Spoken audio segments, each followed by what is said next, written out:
mayong hapon. So karong adlaw kay atong isgutan ang test cross, which is ang usa ka importante nga konsepto sa genetics. So unsa ni ang test cross, if ka-wonder mo ba? Okay.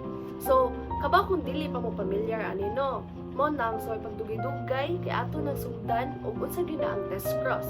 So ang test cross kay usa ka pamaagi nga gigamit para mahibaw-an ang genotype sa usa ka individual nga nagpakita sa dominant nga phenotype. Kini kay pamaagi sa pag-cross sa usa ka individual nga gitest sa homozygous recessive nga individual. So karon nako giandam nga duha ka example para mas mahibaw-an ninyo ang kanang test cross ug unsay pamaagi niya. Okay? So guys, ang una na to nga example kay tungkol sa skin color. So ang allele para sa normal skin kay dako nga capital N, which is heterozygous dominant. Og ang allele para sa albino skin, small letter N, which is homozygous recessive. So ang genotype sa individual nga gitest mao na dira guys ang kanang blank kay N, capital N.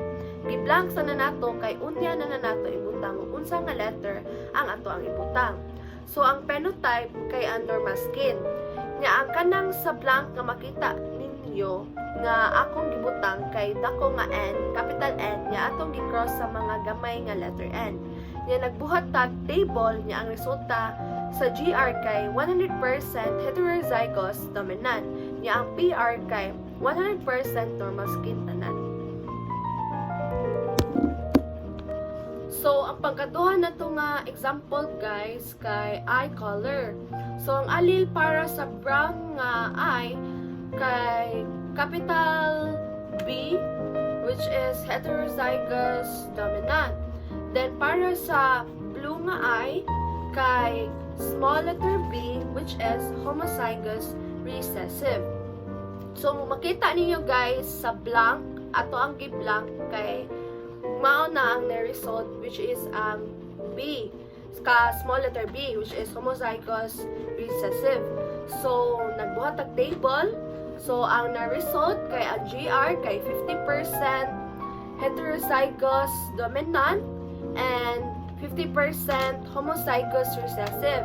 And then sa PR kay 50% brown and 50% blue.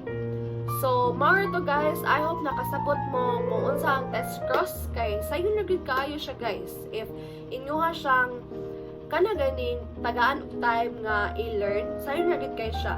Kay it's all about knowing kung ano man. Ano siya?